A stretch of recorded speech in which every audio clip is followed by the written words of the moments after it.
I loved her. But now, I'm the one holding the evidence. The kitchen clock read 2:00 a.m. when I heard Jenna's heels clicking across our hardwood floor. I'd been sitting at our granite counter for the better part of an hour, nursing my third cup of coffee and staring at the stack of credit card statements I'd found buried in her desk drawer, the ones she thought I'd never see. "Alec, why are you up so late?" Her voice carried that practiced sweetness she used with difficult clients at the ad agency, the same tone that had fooled me for months. I didn't turn around, just kept stirring my coffee, watching the cream swirl in lazy circles. Couldn't sleep. Funny how insomnia hits when your wife starts working 16-hour days. She moved closer, and I caught a whiff of cologne that definitely wasn't mine. Expensive stuff. The kind Clay Harlan wore to impress board members and steal other men's wives. "You've been so cold lately," she said, reaching for her own mug from the cabinet. Her manicured fingers trembled slightly as she poured coffee from the pot I'd made. "It's like you're practicing to be alone or something." I finally looked at her. Even at 2 in the morning, Jenna looked perfect. Blonde hair still styled, makeup barely smudged, her business suit wrinkle-free despite her supposed marathon day at the office, too perfect for someone who'd actually been working. "Practicing for when you're gone," I said quietly. The coffee mug slipped from her hands. It shattered against our kitchen tile with a sound like a loud crack in the quiet house. Coffee splashed across her expensive shoes, dark stains spreading across the beige leather. "What's that supposed to mean?" But her voice cracked, and I saw something flicker in her eyes. Fear, maybe, or guilt. I stood up slowly, my own mug steady in my hands. "Clean up your mess, Jenna. You're good at making them." As I walked past her toward the stairs, I heard her whisper, "How much do you know?" I paused at the bottom step. "More than you think. Less than I will."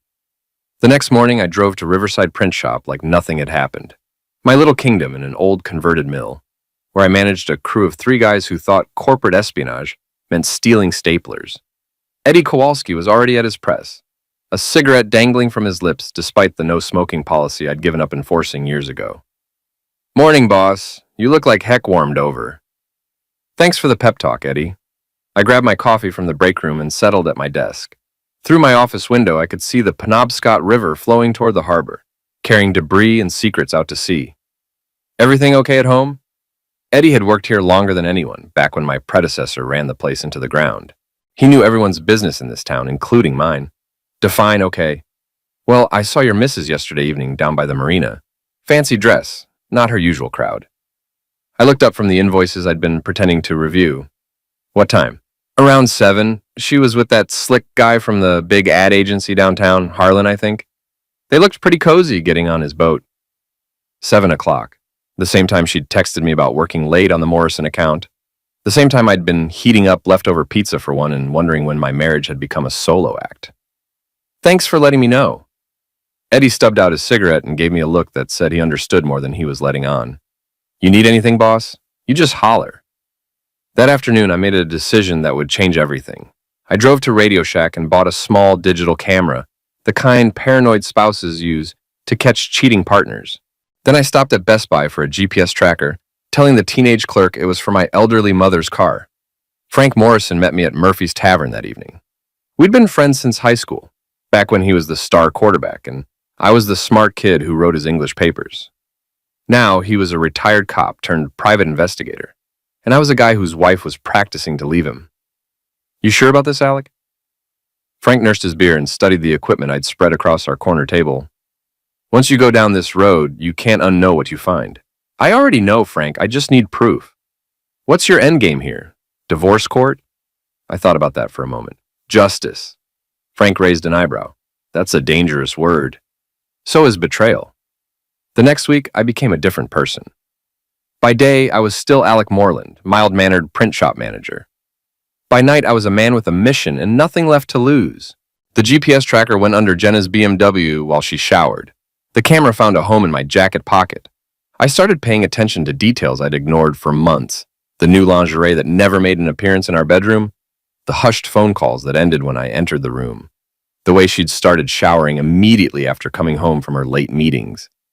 Mrs. Keene, our elderly neighbor, proved to be an unexpected ally.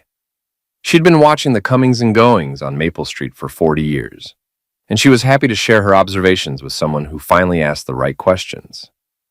That friend of hers, Maya, she's been coming by a lot when you're at work, Mrs. Keene told me over her garden fence.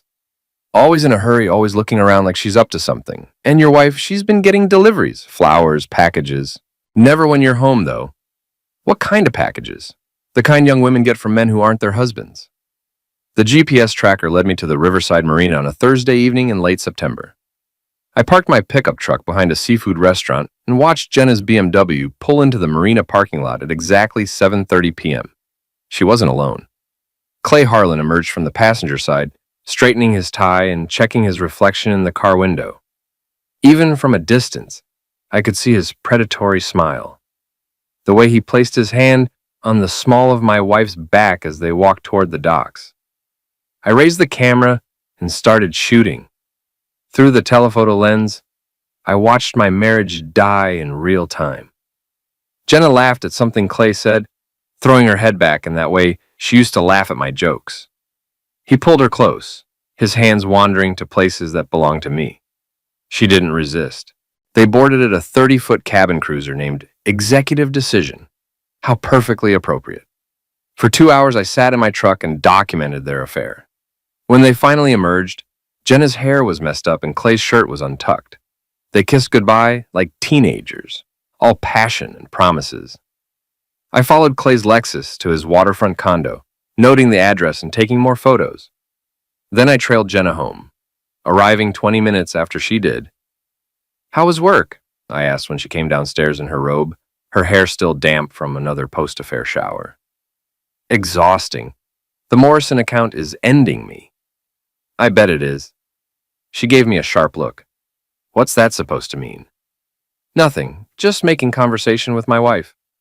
That night, I lay awake listening to her breathe, wondering how long she'd been lying next to me while dreaming of another man. When she finally fell asleep, I went downstairs and uploaded the photos to my laptop. The evidence was damning and crystal clear. But evidence was just the beginning. Frank met me for coffee the next morning at Donut World, a greasy spoon that served the best coffee in town and asked no questions about the kind of conversations that happened in its back booths. "Jesus, Alec, these photos." Frank scrolled through the images on my laptop screen. "This is more than enough for any divorce attorney." "I don't want a divorce attorney, not yet." "Then what do you want?" I closed the laptop and leaned back in the cracked vinyl booth. "I want them to suffer the way I've suffered. I want them to feel what it's like to have their world pulled out from under them. That's a dangerous game. They started it. I'm just going to finish it." Frank sighed and signaled the waitress for more coffee. "What do you need from me?" "Information. Clay Harlan didn't get where he is by being honest. There's got to be something. I'll make some calls." That afternoon, I implemented the first phase of my plan. I called Jenna's office, disguising my voice slightly, and asked to speak with Maya Chen, her best friend and the agency's HR director. "Maya, this is Detective Morrison with the Riverside Police." Frank had taught me that people rarely questioned authority when it came with a badge, even over the phone. "I'm calling about an incident report that mentions Jenna Moreland. Nothing serious, but I need to verify her whereabouts yesterday evening." "Oh my God, is she okay?" "She's fine. This is just routine." "Can you confirm she was working late on the Morrison account?" There was a pause. "Well, she did stay late, but I think she had a client dinner with Clay Harlan. They've been working very closely on that account." "I see. What time did they leave the office?" "Around 6, I think. They were going to discuss strategy over dinner." "Strategy, right. Thank you, Maya. You've been very helpful." After I hung up, I sat back in my office chair and smiled. Maya had just confirmed that she was covering for Jenna's affair. That made her complicit, and complicit people made useful tools. The next evening, I followed them again. This time, they went to Romano's, an upscale Italian restaurant on the other side of town. I watched from the bar as they fed each other dessert and played footsie under the table like lovesick teenagers. When they left, I was ready. I'd spent the afternoon preparing a special gift for Clay's Lexus. Nothing destructive, nothing illegal. Just a small device that would make his life interesting. The GPS tracker went under his rear bumper. The valve stem caps on his tires got loosened just enough to cause a slow leak. And tucked under his windshield wiper was a parking ticket I'd designed and printed at the shop. "Violation, practicing for when you're gone. Fine, everything you value." Court date. Sooner than you think. I was back in my truck and gone before they noticed anything amiss. Frank called me the next morning with information that made my day considerably brighter. Clay Harlan's got problems, he said without preamble. Big ones. His agency's being investigated by the state attorney general for bid rigging. Apparently, they've been getting inside information on competitor bids and undercutting them by just enough to win contracts. How inside is inside? The kind that comes from pillow talk with employees of competing agencies. The pieces clicked together in my mind. Jenna had access to our client's information. Our shop handled printing for several ad agencies in town, including two of Clay's biggest competitors. She could have been feeding him information for months. There's more, Frank continued. Clay's wife filed for legal separation last week. Seems she found some interesting charges on their credit cards. Hotel rooms, jewelry, trips to Portland that he took without her. Is she talking? Not yet. But she might be willing to listen to the right person with the right information. I thought about that. Set up a meeting. Alec, be careful. This is getting complicated. Good. Complicated means more ways for them to fall. That evening, Jenna came home earlier than usual, around 8 o'clock. She seemed nervous, distracted. She kept checking her phone and jumping at small sounds. Everything okay at work? I asked over dinner. Fine, just some personnel issues. Anything I can help with? She looked at me suspiciously. Since when do you care about my work problems? Since I realized I haven't been paying enough attention to what's important to my wife. It's nothing, just some rumors going around the office. What kind of rumors? The kind that could hurt people's careers if they're not handled carefully. I nodded sympathetically. Well, you've always been good at handling delicate situations. After dinner, she disappeared into her home office for 2 hours. I could hear her on the phone, her voice low and urgent. When she finally emerged, she looked like she'd aged 5 years. I'm going to bed early, she announced. I have a big day tomorrow. Sweet dreams. But I knew she wouldn't be sleeping well, because tomorrow, the real fun would begin. Mrs. Patricia Harlan was exactly what I'd expected. Elegant, bitter, and ready for revenge. Frank had arranged the meeting at a coffee shop in the next town over, somewhere we wouldn't be recognized. She was already waiting when I arrived, a woman in her 40s with the kind of understated beauty that came from good genes and expensive maintenance. Her wedding ring was conspicuously absent. Mr. Moreland, I'm Patricia. Frank Morrison said you had information about my husband. I sat down across from her and slid a manila envelope across the table.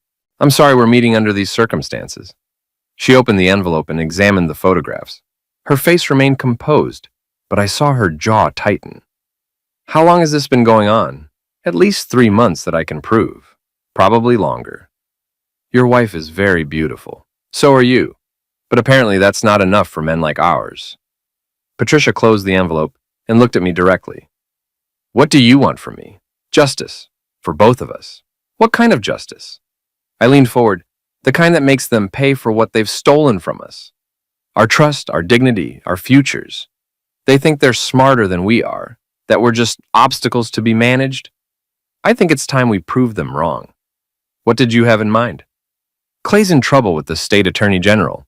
The investigation into his business practices. I think your divorce attorney would be very interested in evidence of how he's been getting his inside information. Patricia smiled, for the first time since I'd met her. You mean pillow talk with competing agency employees? Among other things. And what do you get out of this? The satisfaction of watching them fall together. They made their bed, now they can lie in it. Alone. We talked for another hour, sharing information and coordinating our approach. Patricia was smarter than Clay had given her credit for, and she had resources he didn't know about. A private investigator of her own, financial records he thought were hidden, and a very good attorney who specialized in taking cheating husbands to the cleaners. There's something else, she said as we prepared to leave. Clay's been skimming money from the agency, small amounts but consistent. I think he's planning to leave town. With my wife? That would be my guess. I felt something cold settle in my chest. Then we'd better move fast. That evening, I put the next phase of my plan into action. I called the agency's main number and asked for Maya Chen. Maya, this is Alec Moreland, Jenna's husband. Oh, hi, Alec. Is everything okay? That depends. I need to ask you something, and I need you to be honest with me. There was a long pause. Okay. How long have you been covering for my wife's affair with Clay Harlan? The silence stretched so long I thought she'd hung up. Finally, she whispered, how did you find out? Does it matter? What matters is what happens next. Alec, I never meant for this to happen. Jenna swore it was just a fling, that it didn't mean anything. A fling that's been going on for months? A fling that involves business secrets and stolen information? What are you talking about? Maya, you're HR. You know about the state investigation into Clay's bid rigging?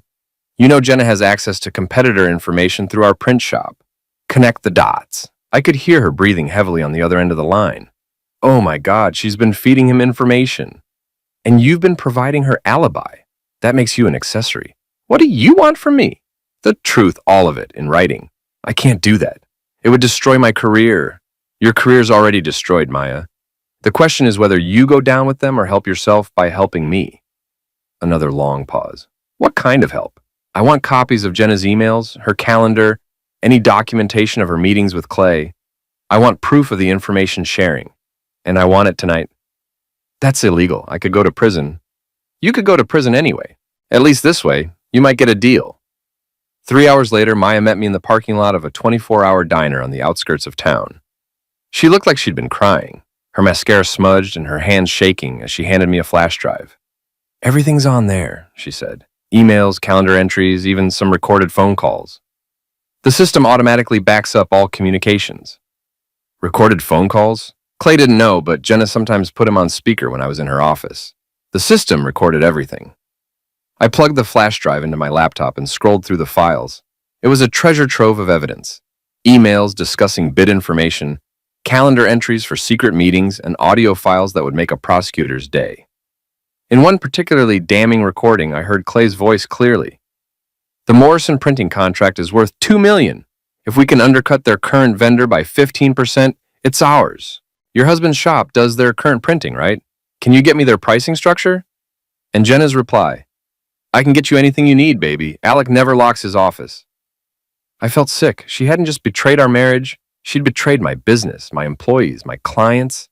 Everything I'd worked for had become a tool in her affair. There's more, Maya said quietly. They're planning to leave town together. Clay's been moving money to offshore accounts.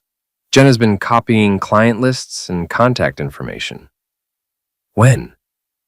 Soon, maybe this weekend.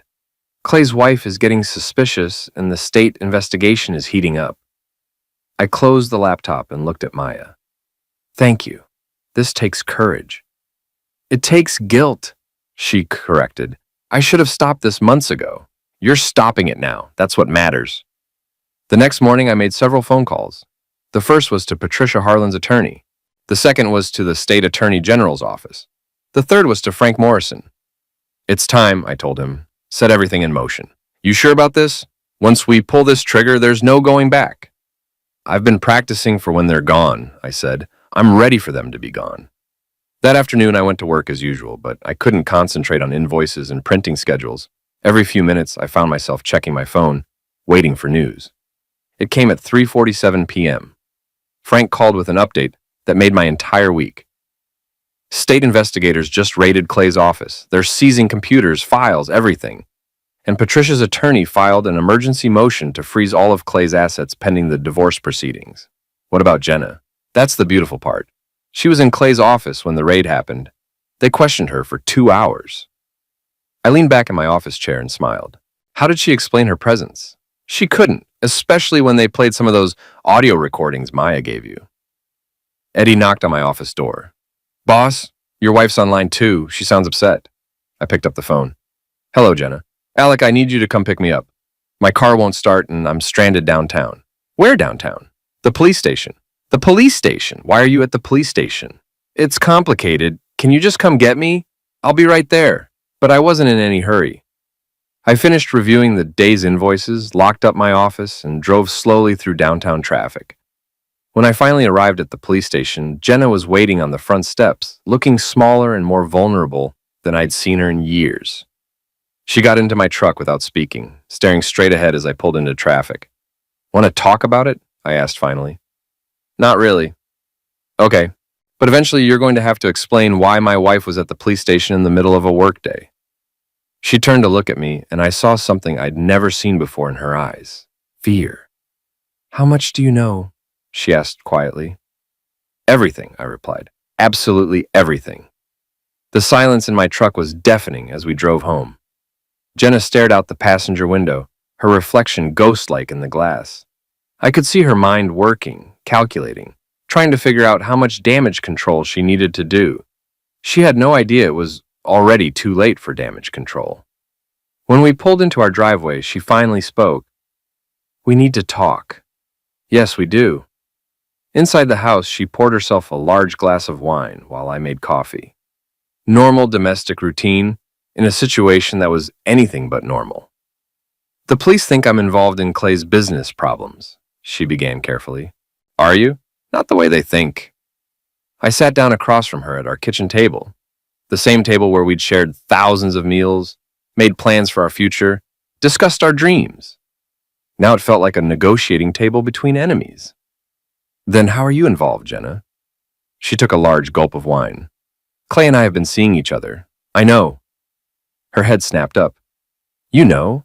I've known for months. The question is, what else have you been doing with Clay besides sleeping with him? Nothing illegal. That's not what the state attorney general thinks. The wine glass slipped from her fingers, but this time she caught it before it fell. What do you mean? I mean they have evidence that you've been providing Clay with confidential business information. Information you got from my shop, from my clients, from my files. That's not true. Jenna, I have recordings of you and Clay discussing specific contract details, pricing structures, bid information. I have emails where you promised to get him anything he needs from my office. The color drained from her face. How do you have recordings? Does it matter? What matters is that you betrayed me in every possible way. Our marriage, our home, my business, my employees. You turned everything I built into ammunition for your affair. She started crying then, the kind of calculated tears she used when she wanted something. Alec, I'm sorry. I never meant for it to go this far. It started as just a fling, but then Clay said he needed help with some business deals, and I thought, you thought what? That stealing from your husband was a reasonable price for good love? It wasn't like that. Then what was it like? Because from where I'm sitting, it looks like you and your boyfriend have been using my business to commit corporate espionage while you practiced for your new life together. She wiped her eyes, smearing her mascara. You don't understand. Clay loves me. He's going to leave Patricia, and we're going to start over somewhere new. With stolen money and my client list? What are you talking about? Clay's been skimming money from his agency. He's been moving funds to offshore accounts.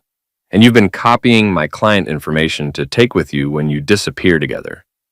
How do you know all this? Because I'm not the stupid, oblivious husband you thought I was. I'm the guy who's been 3 steps ahead of you for weeks.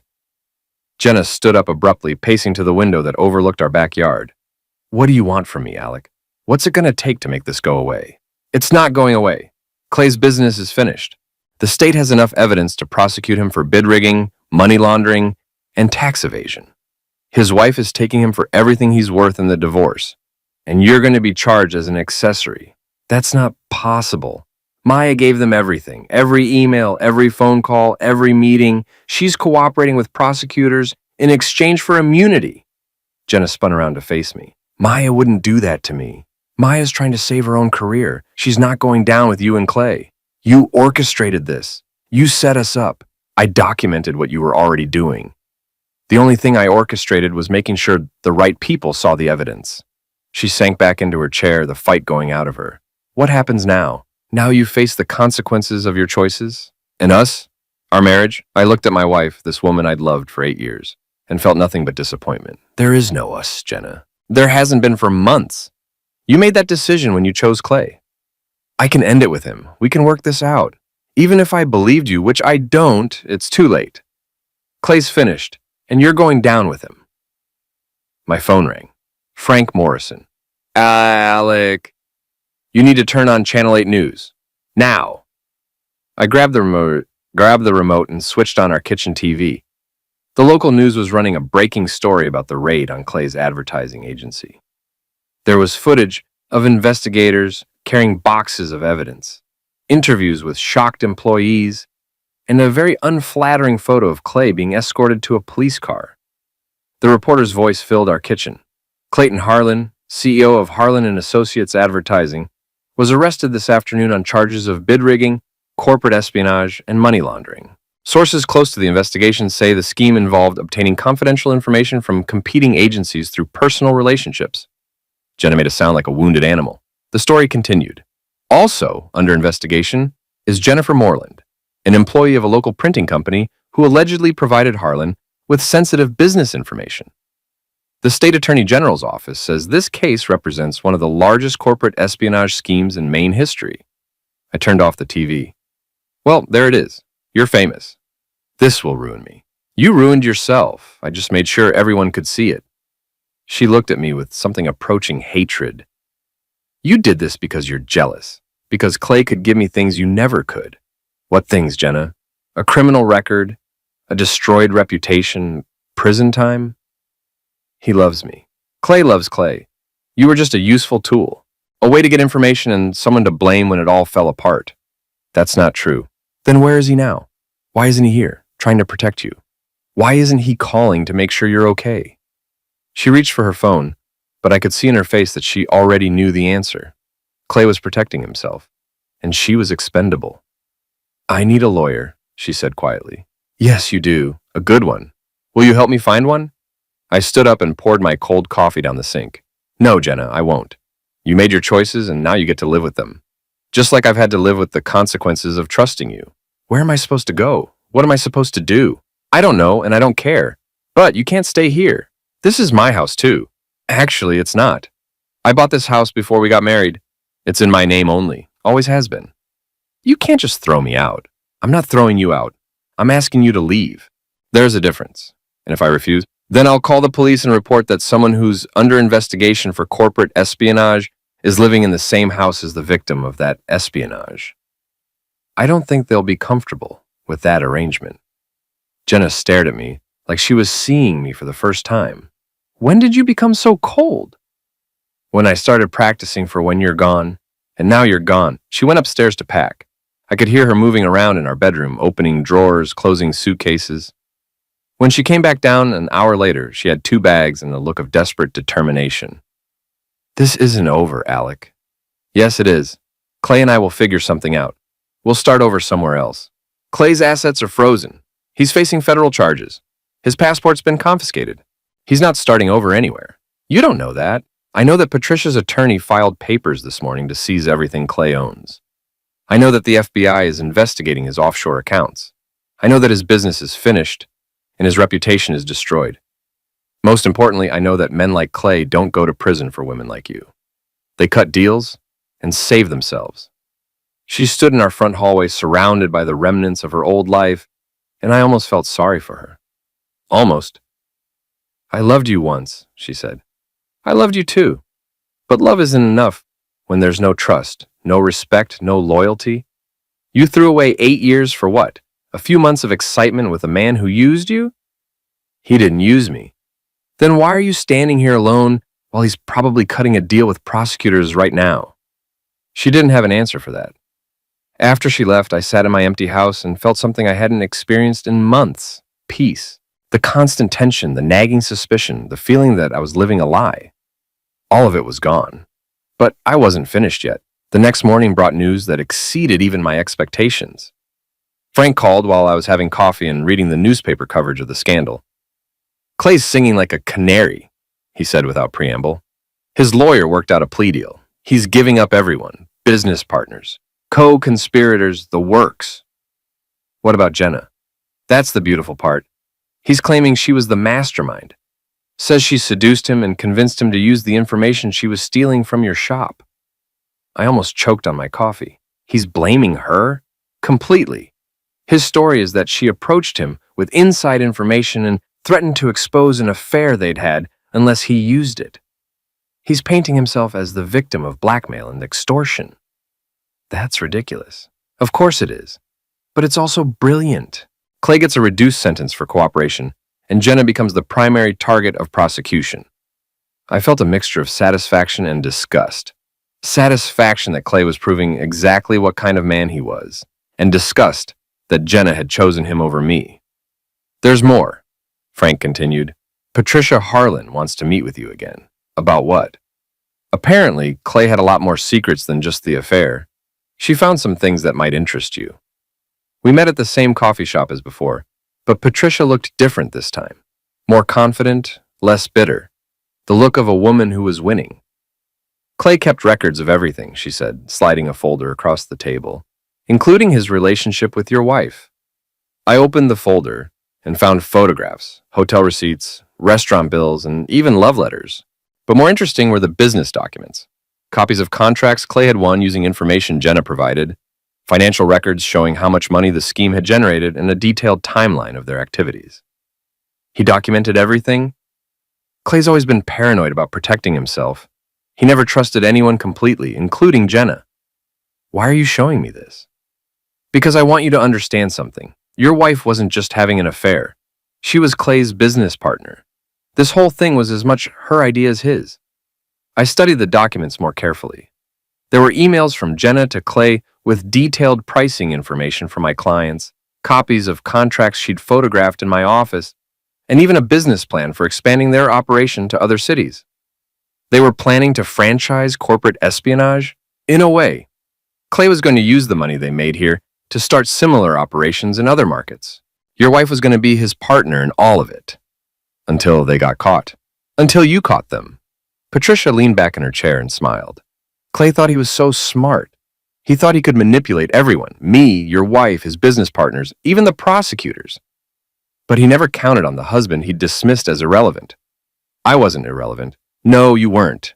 You were the one variable he couldn't control. That afternoon, I received a call from Assistant District Attorney Sarah Chen.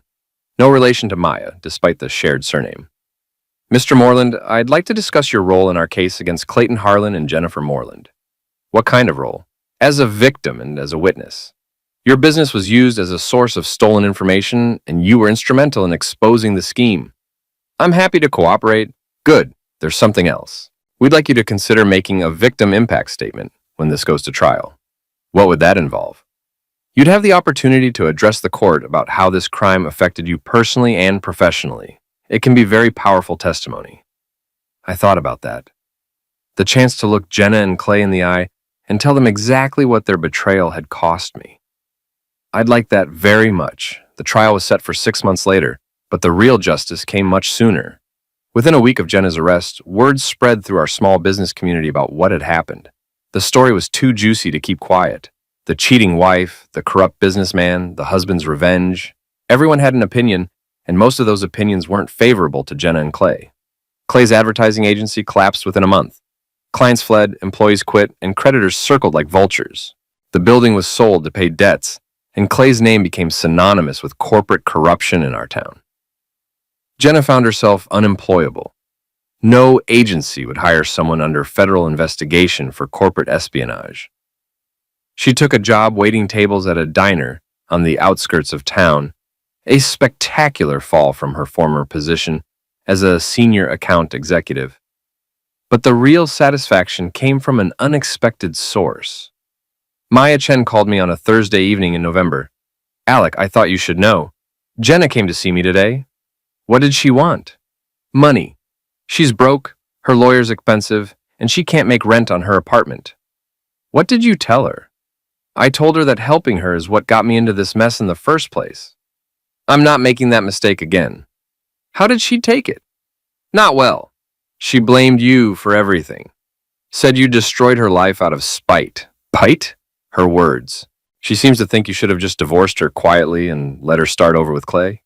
Even after Clay threw her under the bus, she's still convinced he loves her. She thinks his plea deal is just a legal strategy, and they'll be together when this is all over. I felt a mixture of pity and amazement. Even facing federal charges, even after being abandoned by her lover, even after losing everything, Jenna still couldn't accept responsibility for her choices. Maya, can I ask you something? Sure. Do you think I went too far? There was a long pause. You want my honest opinion? Yes. I think you did exactly what they forced you to do. Jenna made her choices, and so did Clay. You just made sure they faced the consequences. The trial began on a cold Monday in February. I sat in the gallery and watched as the prosecution laid out their case with methodical precision. The evidence was overwhelming. Recorded phone calls, email communications, financial records, and testimony from multiple witnesses. Clay, true to form, tried to minimize his role and maximize Jenna's. He portrayed himself as a successful businessman who was seduced and manipulated by a scheming woman. His lawyer painted Jenna as a master manipulator who used love and blackmail to force Clay into criminal activity. Jenna's defense was less coherent. Her attorney tried to argue that she was a naive woman who was manipulated by an older, more experienced man. But the evidence painted a different picture, a calculating partner who was as invested in the scheme as Clay was. When it came time for victim impact statements, I took the stand and looked directly at both defendants. Your Honor, Clayton Harlan and Jennifer Moreland didn't just commit corporate espionage. They didn't just steal business information. They stole 8 years of my life, my trust in other people, and my faith in the institution of marriage. For months, I lived with a woman who was lying to me every day, who was using our home, our bed, our life together as a base of operations for criminal activity, who was stealing from my business and my clients to fund her affair and her criminal enterprise. The financial damage can be calculated. My business lost contracts worth hundreds of thousands of dollars. My reputation in the community was damaged. My employees' jobs were threatened. But the personal damage can't be quantified. The knowledge that the person you trusted most in the world was systematically betraying you is something that changes you forever. I don't want revenge, Your Honor. I want justice. I want these defendants to understand that their actions had real consequences for real people. And I want to make sure they never have the opportunity to do this to anyone else. When I finished, I looked at Jenna. She was crying, but I felt nothing. No pity, no anger, no regret. Just the satisfaction of having spoken the truth. The jury deliberated for less than 4 hours, guilty on all counts. Clay received 8 years in federal prison and was ordered to pay restitution of $2.3 million. Jenna received 5 years and was ordered to pay $800,000 in restitution. As they were led away in handcuffs, Clay looked broken and defeated.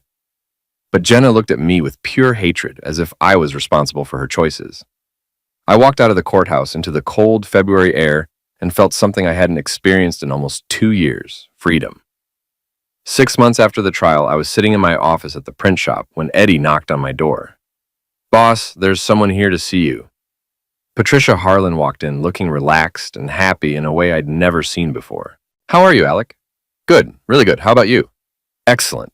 Clay's assets were liquidated last week. After legal fees and restitution payments, I ended up with about $3 million. That's great news." "It is. And I wanted to thank you for making it possible." "You don't need to thank me." "Yes, I do. If you hadn't exposed Clay's crimes, he would have hidden all that money offshore and left me with nothing." She sat down across from my desk and smiled. "I'm moving to California, starting over completely. New city, new life, new everything. Good for you. What about you? Any plans for starting over?" I thought about that. I'm already started. New clients, new business opportunities. I'm even thinking about expanding the shop. No new romantic opportunities? Not yet. I'm still practicing for being alone. Turns out I'm pretty good at it. Patricia laughed. "Well, when you're ready to stop practicing, let me know. I know some very nice women in California who appreciate men with integrity." After she left, I sat in my office and reflected on everything that had happened. 2 years ago, I was a man living a lie, married to a woman who was systematically betraying me. Today, I was free, successful, and surrounded by people I could trust. Frank stopped by that evening as I was closing up the shop. "Heard from our mutual friends lately?" he asked. "Clay's in federal prison in Pennsylvania. Jenna's in minimum security in Connecticut. Any regrets?" I locked the shop door and walked with Frank to our trucks. About exposing them? None at all. About the marriage ending? The marriage ended when Jenna chose Clay. I just made it official. You ever wonder what would have happened if you'd handled it differently? Confronted them directly, tried counseling, given her a chance to choose? I thought about that as we reached our vehicles. Frank, some people deserve second chances. Some people make mistakes and learn from them. But some people make choices that reveal who they really are. Jenna didn't make a mistake. She made a calculated decision to betray everything we built together for her own selfish desires. And Clay? Clay got exactly what he deserved. He thought he was smarter than everyone else, that he could manipulate people without consequences. He learned otherwise. Frank nodded. "You know what I think?" "What?" I think you're the smartest guy I know. Most people in your situation would have either ignored it or exploded. You did something much more effective. You documented everything, built a case, and let them destroy themselves. They destroyed themselves. I just made sure everyone could see it. A year later, I received a letter forwarded from Jenna's prison. I almost threw it away without reading it, but curiosity got the better of me. Alec, it began, I know you probably don't want to hear from me, but I needed to write this letter. I've had a lot of time to think about what happened, and I want you to know that I understand now how wrong I was. I don't expect forgiveness. I don't expect you to feel sorry for me. I just wanted you to know that I realize now what I threw away. You were a good husband, and I was a terrible wife. You deserve better than what I gave you. Clay never loved me. You were right about that. He used me, and when things got difficult, he threw me away like garbage. I was so stupid to think he cared about me. I hope you're happy. I hope you found someone who appreciates what a good man you are. I hope you never have to go through what I put you through. I'm sorry for everything. Jenna. I read the letter twice, then put it in my desk drawer. Not because I was keeping it as a memento, but because it represented something important. Closure. Jenna had finally accepted responsibility for her choices. It was too late to save our marriage, too late to undo the damage, but it wasn't too late for her to learn from her mistakes. I hope she would. 2 years after that, I was having dinner at Romano's, the same restaurant where I'd once watched Jenna and Clay carry on their affair, when I noticed a familiar face at the bar. Maya Chen was sitting alone, nursing a glass of wine, and looking lost in thought. I walked over. Maya, how are you? She looked up, startled. Alec. Hi, I'm okay. How are you? Good, really good. Mind if I join you? She gestured to the empty stool next to her. Please. We talked for an hour about work, the town, mutual acquaintances. Finally, she brought up the elephant in the room. I heard from Jenna last week. How is she? Getting out next month. She's scared, Alec. She doesn't know what she's going to do, where she's going to go. Her parents won't talk to her. She has no money, no job prospects. That's rough. Do you ever think about her? I considered the question carefully. Sometimes, but not the way you might think. I don't miss her. I don't regret what happened, and I don't feel guilty about the consequences she's facing. I think about her the way you think about a cautionary tale. A cautionary tale? About what happens when you make selfish choices and refuse to accept responsibility for them. Jenna had everything, a good marriage, a successful career, a comfortable life. She threw it all away for a few months of excitement with a man who didn't really care about her. Maya nodded sadly. She asked me to ask you something. What?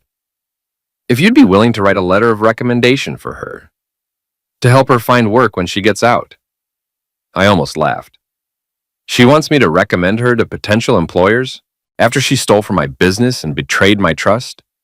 I told her it was a long shot. Maya, I hope Jenna gets her life together. I hope she learns from her mistakes and becomes a better person. But I'm not going to help her do it. She made her choices and now she has to live with the consequences. I understand. Do you? Because I'm not being cruel. I'm being realistic.